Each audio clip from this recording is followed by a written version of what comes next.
புகழை இந்த உலகத்துல பெருசா பரப்புகிற ஒரு பெருமையை பரப்புகிற ஒரு கடமையை ஏற்படுத்தி கொண்டவர் தஸ்கனு மகாராஜ் அப்படிங்கிறவர். அவர் அந்த காலத்திலேயே ஊர் ஊரா போய் சாய்நாதருடைய சரித்திரத்தை சொல்லி அவரே சொல்றார், சாயினுடைய பாதங்களில் யார் சரண் புகுகிறார்களோ அவர்கள் சகலத்தையும் பெறுகிறார்கள், அதுக்கு மேல் இன்னொரு கோயில் இல்லை அப்படின்னு ஊர் ஊரா போய் சாய்நாதர் வாழ்ந்த காலத்திலேயே பரப்பி கொண்டிருந்தவர் தஸ்கனு மகாராஜ் ஆச்சுங்களா. அவர் ஒரு நாள் வந்து சாய்நாதரை கும்பிடுறார். ரொம்ப முக்கியம், அவரு எல்லாரையும் சாய்நாதர்கிட்ட வாருங்கள்னு டைரக்ட் பண்ணிக்கிட்டு இருக்கிறவரு அவர் வந்து சாய்நாதரை கும்பிட்டார். என்ன விஷயம்னு கேட்டார். எனக்கு ஒரு விருப்பம் இருக்குன்றார். என்ன விருப்பம்? இந்த கங்கையும் யமுனையும் சங்கமம் ஆகிற அந்த இடத்துல போய் அது ரெண்டு சந்திக்குதே, கங்கையும் யமுனையும், அதுல நீராடணும் அப்படின்னு எனக்கு ஒரு பெரிய விருப்பம் இருக்கு. எனக்கு நீங்க அனுமதி கொடுத்துடணும். அனுமதி கொடுத்தா நான் அந்த யாத்திரையை முடிச்சுட்டு வந்துடுவேன். என் லைஃப்ல அது ஒரு சங்கல்பம். நான் கங்கையும் யமுனையும் கலக்கிற இடத்துல சங்கமம் ஆகிற அந்த இடத்துல போய் குளிச்சுட்டு வர ஆசைப்படுறேன், அனுமதி கொடுங்க. அவர் கேட்டாரு, நீயுமான்?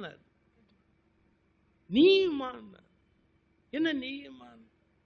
எல்லாமே இந்த சன்னதியில இருக்குன்னு சொல்ற, அப்புறம் நீ போய் அங்க போய் குளிக்கணும் அங்க போய் குளிக்கணும் அப்படிங்கிறியே, நீயுமா அப்படின்ற.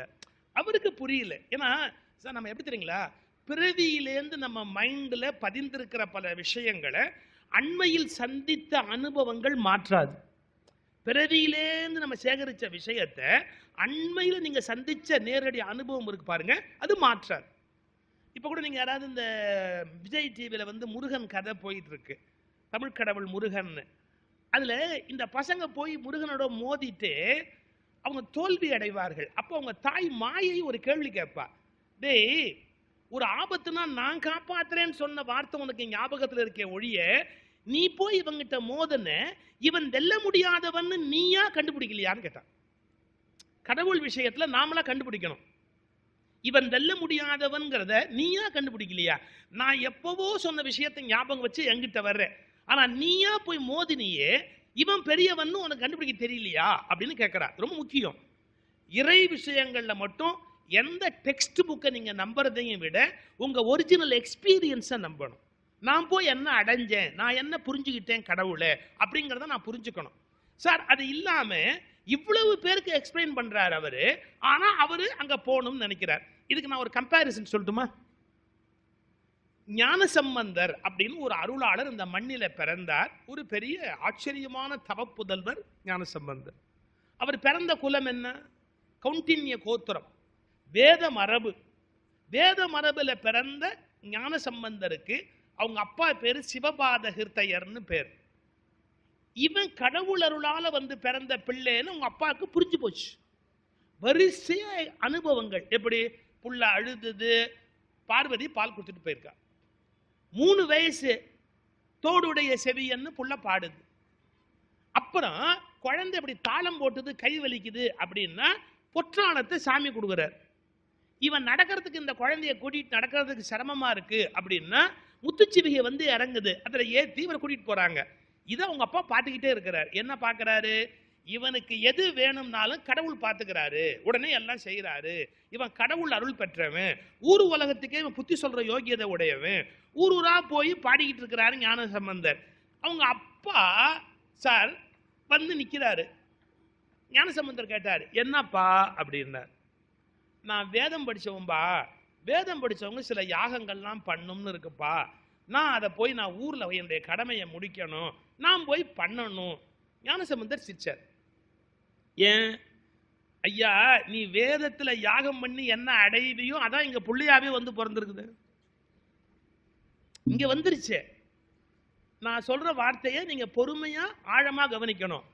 நாம நீண்ட காலமா எந்திர கதியில் செய்து கொண்டிருக்கிற விஷயங்களை ஞானமே வடிவாகியவர்களை கண்டபோதும் மாற்றிக்கொள்ள மாட்டோம்.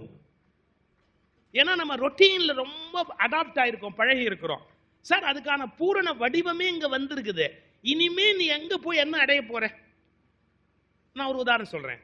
அவருக்கு பூணூல் போட்டு காயத்ரி சொல்ல சொல்றாங்க. யாருக்கு? ஞானசம்பந்தருக்கு. அவரு ஏத்துக்கிட்டார். சரி, நம்ம பிறந்த மரபு மறுக்க கூடாது, பூணூல் போட்டாங்க, யஜ்ஞோபவீதம் போட்டாங்க. காயத்ரி சொல்லு அப்படின்னு பிரம்மோபதேசம் பண்ணாங்க. காயத்ரி சொல்லியாச்சு. காயத்ரி முடிஞ்சதுக்கு அப்புறம் வந்தாங்க பாருங்க, அவருக்கு இதெல்லாம் போட்டு வச்செல்லாம் செஞ்சு வச்சாங்களே ஆச்சாரியர்கள், எந்திரிச்சு புறப்பட்டாங்க. எந்திரிச்ச உடனே ஞானசம்பந்தர் சொன்னார், 1 minute sit down அப்படின்னு. 1 minute sit down, உட்காரு எல்லாம் உட்காரு அப்படின்னா. யாருக்கும் ஒன்றும் புரியல, ஏன்னா அவங்கெல்லாம் ஆச்சாரியனா இருந்து சொல்லி கொடுத்துட்டு போயிருக்காங்க ஞானசம்பந்தருக்கு. அவர் அவங்கள பார்த்து 1 minute sit down, உட்காரு உட்காரு. என்ன இப்ப நான் உபதேசம் பண்றேன் கேட்டுங்க, இப்ப நான் உபதேசம் பண்றேன் நீங்க கேட்டுங்க. என்ன, இந்த உலகத்தில் காதலாகி கசிந்து கண்ணீர் மல்கி ஓதுவார் தம்மை நன்னறிக்கு உய்ப்பதும் வேதம் நான்கினும் மெய்ப்பொருளாவது நாதன் நாமம் நமசிவாய. சார் நான் பேசுறது discussion. They taught him Gayatri. Remember, they taught him Gayatri. He suggested Panchakshara. Do you know the difference? Teachers taught him, teachers taught him Gayatri, but he insisted Panchakshara. Why? It is more than that. அதை விட இது பெருசுப்பா. காயப்படுத்தல, அவங்க நோகடிக்கல, நான் சொல்றத கேட்டுங்க அப்படின்னார். ஏன்? சாட்சாத் சிவனுடைய அம்சமா வந்து பிறந்திருக்கிறார், முருகனுடைய அம்சம் அவர். யார்? ஞானசம்பந்தன் முருகனுடைய அம்சம். திருப்புகள்ல வருது, உலகப்பட மேல் மலர்ந்த பெரிய பெருமாள் அரங்கர் உலகளவு மால் மகிழ்ந்த மகிழோனே. உலகப்பட மேல் வளர்ந்த பெரிய பெருமாள் அரங்கர் உலகளவு மால் மகிழ்ந்த மருகோனே. அந்த ஞானசம்பந்த பெருமான் ஞானப்பால் உண்டதையும் சின்ன குழந்தையா நடந்து வந்ததையும் அருணகிரிநாதர் பாடிட்டு மறை புகழியூரில் அன்று வருவோனே. நீ புகழியூரில் ஞானசம்பந்தராக வந்தவன் முடிச்சிட்டார். யார்? முருகனை. உரை புகழியூரில் அன்று வருவோனேங்கிறார். முருகன் தான் ஞானசம்பந்தனாக வந்து பிறந்தான் அப்படின்னு யாரு பாடுறா? சத்குரு அருணகிரிநாதர் பாடுறார். இப்ப என்ன புரிஞ்சு போச்சு? இவர் ஒரு மெத்தடு கொடுக்கிறாரு, யாரு? ஞானசம்பந்தர். ஆனா அவங்க அப்பா கண்டிஷன்டு மைண்ட், பழைய கான்செப்ட் படி, அவருடைய கான்செப்ட் படி அவர் இறைவனை அடைய விரும்புகிறார். ஞானசம்பந்தர் சிரிச்சார், அதுதான் உன் இஷ்டம்னா அப்பா போயிட்டு வாப்பாங்க, அது உன் இஷ்டம்னா போயிட்டு வாப்பாங்க. இப்ப நான் என்ன விளக்குறேன்னு புரிஞ்சு போச்சா? நாம் கண்கூடாகவே கடவுளை பார்த்தாலும் வேறு புத்தகத்தின் மேற்கோள்களை கட்டிக்கொண்டு மாரடிப்போமே ஒழிய கண்ணெதிரில் தெரிகிற கடவுளை கட்டிக்கொள்ள மாட்டோம். ஒருவேளை கடவுளே எதிரில் வந்தா கூட ஆதார் கார்டு இருக்குதாப்பா அப்படின்னு கேட்டு, இல்லாட்டி நான் எப்படிப்பா உன்னை நம்புறது அப்படின்னு சேர்த்து அவரை திருப்பி அனுப்பக்கூடிய அவநம்பிக்கை உடையவர்கள் நாம். சாரி. இப்போ தஸ்கன் Maharaj recommended Sainatha to everyone. கும்பிடுங்கோ, அதுக்கு மேல சன்னதி இல்லைன்னு போய் சொன்னவர் இவர்கிட்டே வந்து சொல்றாரு, நான் கங்கையும் யமுனையும் சங்கமாகிற இடத்துக்கு போலாம்னு பாக்குறேன். கேட்டாரு, ஏன்? இல்ல, ஒரு ஜென்மாவில் ஒரு மனுஷன் அங்க குளிச்சாதான் புண்ணியம், அது கடைசியா அந்த இடத்துல நான் போய் எப்படியாவது குளிச்சிடணும், அது உனக்கு ரொம்ப வேணுமான்னு கேட்டார். கண்டிப்பா அங்க குளிக்கணுமா? இல்ல. ஆமா. நீ இங்க கும்பிடு, இங்க கும்பிடு. அவரு சரி நம்ம போடுறதுக்கு அனுமதி கொடுக்குறாருன்னு காலை இப்படி தொட்டார் பாருங்க, கும்பிடலான்னு. அவருடைய கால் கட்ட விரல்ல இருந்தும் அடுத்த விரல்ல இருந்தும் 2 நதி புறப்பட்டு ஓடி வருது. அது பாட்டுக்கு வருது. இந்த கங்கை, இதோ யமுனை, சங்கமமாவது குளிச்சுக்கோ. இதான் கங்கை, இதான் யமுனை, சங்கமமாவது குளிச்சுக்கோ. சார், சித்த புருஷர்களிடத்தில் சகல நதிகளும் அடக்கம். ஒரு மகான் சித்த புருஷரிடத்துல சகல நதிகளும் அடக்கம், சகல புண்ணிய தீர்த்தங்களும் அதுக்குள்ள அடங்குது. அதான் புரியணும் நமக்கு. நம்ம என்ன நினைக்கிறோம், அது அங்கதான் இருக்குது, இங்கதான் இருக்குது, that is the Holi place, that is that. அதெல்லாம் கிடையாது. மகான்கள் இடத்துல எல்லாமே அடக்கும். இப்போ இதை தஸ்கன் மகாராஜுக்கு புரிய வச்சார். கங்கை காவேரி சங்கமம் தானே, இது பார் 2 கால்ல இருந்து புறப்பட்டு ஓடி வருது, குளிச்சுக்கோ, இதுக்கு மேல வேற என்ன வேணும் அப்படின்னு. இந்த இடத்த நாம படிக்கிறோம். நம்பர் ஒன் நாம என்ன நினைப்போம், சீரடி சாய்நாதர்கிட்ட கங்கையும் யமுனையும் காலில் புறப்படுறது ஒரு பெரிய சித்து வேலை, அதனால சித்துக்கள் நிறைய பண்ணவர், அவர் சித்து வேலை செய்கிற ஒரு பெரிய சித்தர். சாரி, அந்த மாதிரி லிமிட் பண்ணாதீங்க.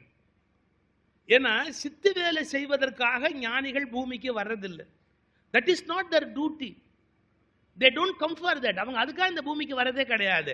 ஆனா எப்ப தேவையோ அந்த அற்புதத்தை அவங்க நிகழ்த்தி காட்டுவாங்க. மிராக்கிள்ஸ், அற்புதத்தை நிகழ்த்தி காட்டுவாங்க. ஒரு தடவை மலேசியாலேருந்து நான் ஃப்ளைட்டில் வர்றேன். என் பக்கத்தில் ஒரு 23-24 வயசு இருக்கும் ஒரு பொண்ணு வந்து பக்கத்தில் உட்காந்துறாங்க. இது என் ஒய்ஃபுக்கு தெரியும். அவங்க அப்போ என் கூட மலேசியா வரல.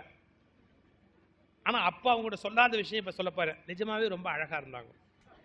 பொய் சொல்லக்கூடாது. அவங்க மெதுவா என்கிட்ட பேச்ச ஆரம்பிச்சாங்க. அவங்களுக்கு தெரியும் நான் ஒரு இந்து மத பேச்சாளர்னு தெரியும், அவங்களுக்கு தெரியும். என்ன மெதுவா பேசி வாயை பிடிங்கிட்டே வந்தாங்க. அவங்க இன்னொரு ரிலிஜனுடைய பிரச்சாரகர், அவங்க வேற பர்பஸ்க்காக போயிருக்காங்க. அவங்க என்ன ஆரம்பிச்சாங்க, நீங்க இவ்வளவு கடவுளை கும்பிடுறீங்களே, ஏதாவது மிராக்கிள்ஸ் நடந்திருக்கா உங்களுக்கு? Through miracles only we can prove God. அற்புதங்கள் மூலம் தான் கடவுளை நிரூபிக்க முடியும். அதனால உங்க லைஃப்ல ஏதாவது மிராக்கிள் நடந்திருக்கா அப்படின்னு கேட்டாங்க. நான் கொஞ்சம் கிண்டல் பிடிச்சவன், ரொம்ப கோபமும் பிடிச்சவன், கிண்டலும் பிடிச்சவன். நான் சொன்னேன், பாருங்க, மலேசியன் ஏர்லைன்ஸ்ல ஒரு 23 வயசான அழகான பொண்ணு என் பக்கத்துல வந்து உட்கார்ற, இதை விட பெரிய மிராக்கிள் இந்த உலகத்துல என்ன நடக்கணும்? அன்னைக்கு என் ஒய்ஃப் வேற கூட வராம இருக்கிறா அப்படின்னா, இதை விட பெரிய அற்புதம் இந்த உலகத்துல என்ன நடக்கணும்? அதுவும் நம்ம பிளேன்ல ஏறினதுல இருந்து மெட்ராஸ் ஏர்போர்ட் வரைக்கும் பேசிக்கிட்டே தொணன்னு போறோமே, இதை விட என்ன பெரிய அற்புதம்? அந்த அம்மா சொன்னா, சும்மா இருங்க சார், நீங்க ரொம்ப கிண்டலா பேசுறீங்க. நான் கேட்ட கேள்வி, காட் அப்படின்னு ஒண்ணு நீங்க நம்புறதா இருந்தா மிராக்கிள்ஸ் நடந்தாதான் அது கடவுள் அப்படின்னு அவங்க மதத்து கடவுளை சொல்லி எத்தனை மிராக்கிள் லைஃப்ல நடந்திருக்கு. நாங்க சொன்னேன், ப்ளீஸ் ஸ்டாப் திஸ் மேடம், நீங்க வந்து குழந்தைத்தனமா பேசுறீங்க. கடவுள் எப்பவுமே அதிசயங்களையும் அற்புதங்கள் மூலையும் தன்னை நிரூபிக்கணும்ன்ற கட்டாயம்லாம் அவர் கிடையாது. ஒரு வார்த்தை சொல்லட்டுமா, மனிதன் உயிர் வாழ்வதை விட பெரிய அற்புதம் கிடையாது. something is going in and something is coming out. Something is going in and coming out safely, correctly. It is going on. What is this? இதை விட என்ன பெரிய அதிசயம் வேணும்? இந்த பூமி சுத்துது சார். இந்த பூமிக்கு மேலேந்து எவனும் கொக்கி போட்டு கட்டல சார், கீழே இருந்து யாரும் பில்லர் கொடுத்து நிறுத்தல சார். அந்த பூமி நிக்குது சார், சுத்துது சார், எதுலையும் இடிக்காம சுத்திக்கிட்டே இருக்கு சார். இதை விட என்ன சார் பெரிய மிராக்கிள் வேணும்? கரெக்டா பூ பூக்குது, பூல இருந்து காய் காய்க்குது, ஒரு என்னென்ன நடக்குது இந்த உலகத்துல, எவ்வளவு அற்புதங்கள் நடக்கிறது. இதெல்லாம் புரிஞ்சுக்காம என் லைஃப்ல ஏதாவது ஒரு மிராக்கிள் பண்ணாதான் கடவுள்னு சொன்னா யூ ஆர் வெரி சைல்டிஷ். அதுக்கப்புறம் நான் அந்த பொண்ணை விளையாட்டா பேசல, ரொம்ப சீரியஸ் ஆரம்பிச்சேன். Sorry, stop this. நான் யாரும் தெரிஞ்சுதான் நீங்க பேசுறீங்க. உங்களுடைய குழந்தைத்தனமான கருத்துக்களை என் மேலே ஏத்தாதீங்க. ஒன்னு புரிஞ்சுக்கணும், என்னை யாராலும் என்னைக்கும் கன்வெர்ட் பண்ணவே முடியாது. வேறு மதங்களுக்கெல்லாம் என்னை யாரும் மாற்றவே முடியாது. அது பல பேருக்கு புரியாது. கொஞ்ச நாள் இந்த ஃபேஸ்புக்கில் வாட்ஸ்அப்ல எல்லாம் சுகி சிவம் மதம் மாற போகிறார்னு போட்டு ஒரு பெரிய வம்பு பண்ணிட்டு திரியிறாங்க எல்லாரும். எனக்கு அதை பத்தி கவலை கிடையாது. என் உயிர் உள்ளவரை என்னை யாரும் மதம் மாற்ற முடியாது. ஏன் தெரியுங்களா? இந்த தத்துவம் என்ன அப்படின்னு எனக்கு தெரியும். என்ன சில பேர் சொல்லுவாங்க, இவர் நாஸ்திகர், சும்மாவது கோயில பேசி காசு வாங்குறாரு, இவர் நாஸ்திகர் அப்படின்னு. ஒன்னு புரிஞ்சுக்கங்க, கடவுள் இல்லை என்பவன் நாஸ்திகர், கடவுளை தவிர வேறு எதுவுமே இல்லை என்பவன் நான். Other than God, nothing is there. கடவுளுக்கு அந்நியமா ஒண்ணுமே கிடையாது. Everything is God. கடவுளுக்கு அந்நியமா இந்த உலகத்துல எதுவுமே கிடையாது. மரம், மட்டை, டேபிள், சேரு, இலை, குருவி, ஆறு எல்லாமே கடவுள் தாங்க. கடவுளுக்கு அந்நியமா என்னடா இருக்கு? I know God. I have experienced God. கடவுள் என்றால் என்ன என்று உணர்ந்தவனை யாரும் நாஸ்திகன் ஆக்க முடியாது, மதம் மாற்ற முடியாது. நான் எதுக்கு சொல்ல வரேன், அந்த ரியாலிட்டி புரிய மாட்டேங்குது பல பேருக்கு. சார், மிராக்கிள்ஸும் அற்புதமும் நடந்தாதான் கடவுளா? கடவுளுங்கிறது எவ்வளவு பெரிய விஷயம் தெரியுங்களா எக்ஸ்பீரியன்ஸ்ல. நான் அதுக்கப்புறம் 1 hour அந்த பொண்ணுக்கு நான் ஒரு லெக்சர் வரிசையா கொடுத்துட்டு வந்தேன். Stop this, don't behave like a child, you are 27 years old. நீ வெறும் புக்கை படிச்சுட்டு புக்கில் இருந்து பேசுறியேமா, இப்ப நான் சொல்றேன் கேட்டுக்கோ அப்படின்னு ஆரம்பிச்சு வாட் இஸ் காட்னு எக்ஸ்பிளைன் பண்ண ஆரம்பிச்சேன். அதை பேசுறது நோக்கம் இல்லை. நான் என்ன சொல்ல வரேன்னா, அதிசயங்களும் அற்புதங்களும் நடந்துதான் கடவுளை புரிந்து கொள்ள வேண்டும் என்பது இல்லை. அவர்கள் அதற்காக உலகத்தில் இல்லை. அவங்களால எதை வேணாலும் பண்ண முடியும். ஏன்னா எல்லாமே அவங்களுக்கு பஞ்சபூதங்கள் கண்ட்ரோல் இருக்கு. பஞ்சபூதங்கள் சேர்க்கையில் ஏற்படுகிற மாற்றம் தான் எல்லாமே. பஞ்சபூதங்கள் மாறி மாறி கலந்ததுன்னா மாறி மாறியான பொருள் வரும். அணுக்கூட்டம், அணுக்கூட்டத்தின் சேர்க்கை, அதன் மூலம் விதவிதமான பொருள் வருகிறது. அவங்க ஒரு அணு உருவுனா அது வேறையா மாறிடும். சார், செம்ப தங்கமாக்குறாங்கன்னா என்னன்னு கேட்டா, அதனுடைய கட்டமைப்பிலேருந்து அணுவை ஒன்ன உருவிட்டா அது வேற இன்னொரு மெட்டலா மாறிடும். என்ன வேணாலும் அவங்களால செய்ய முடியும். அவங்களுக்கு அப்பாற்பட்டது எதுவுமே இந்த உலகத்துல கிடையாது. ஆனா அது அவருடைய நோக்கம் அல்ல. நீங்க இஸ்லாத்துல பின்னால சூஃபீஸ் அப்படின்னு சில ஞானிகள் வந்தாங்க. ஐயோ, அவங்க வரலாறுலாம் படிச்சா அவ்வளவு அழகு, அவ்வளவு சிறப்பு. நான் எல்லா மதங்களையும் நேசிக்கணும்னு சொல்றேன். எல்லா மதங்கள் புத்தகங்களையும் படிக்கணும், எல்லா மதங்களுடைய உண்மைகளையும் தெரிஞ்சுக்கணும். அதுல ஒன்றும் தப்பே கிடையாது. எதெல்லாம் நமக்கு உடன்படலையோ எல்லாத்துக்கும் அதான் தள்ளி வச்சிடணும். சாரி, இது எனக்கு பொருந்தலை, தள்ளி வச்சிடணும். ஆனா எந்த விரோதமும் இல்லாம எல்லாத்தையும் படிக்கிறதுக்கு பழகணும், புரிஞ்சுக்கிறதுக்கு பழகணும். சூஃபிகள் அப்படின்னு இன்னும் சொல்லட்டுமா, ஷீரடி சாய்நாதாரு அது மாதிரி வந்த ஒரு சூஃபி ஞானி தான். ஏன் இல்லாட்டி பச்சை கலர் துண்டு முடிக்கிருக்க மாட்டார். அந்த கம்பளி நம்முடைய இதுல வருது பாருங்க, சித்தர்கள் பாடல்ல கம்பளி முனின்னு ஒண்ணு வருது இல்லையா, இவங்க எல்லாமே அது மாதிரி வந்தவங்க தான். பச்சை கலர்ல ஒரு கம்பளி போட்டுக்குவாங்க. அவங்க வேறு ஒரு வகையான இறை அனுபவத்தை உலகத்துல பேசுவாங்க. சட்டை முனி, கம்பளி முனி, இது மாதிரி சில வேர்டெல்லாம் இருக்கு. இதெல்லாம் இவங்களுடைய பேர், சூஃபீஸ்னுடைய பேர். அவங்க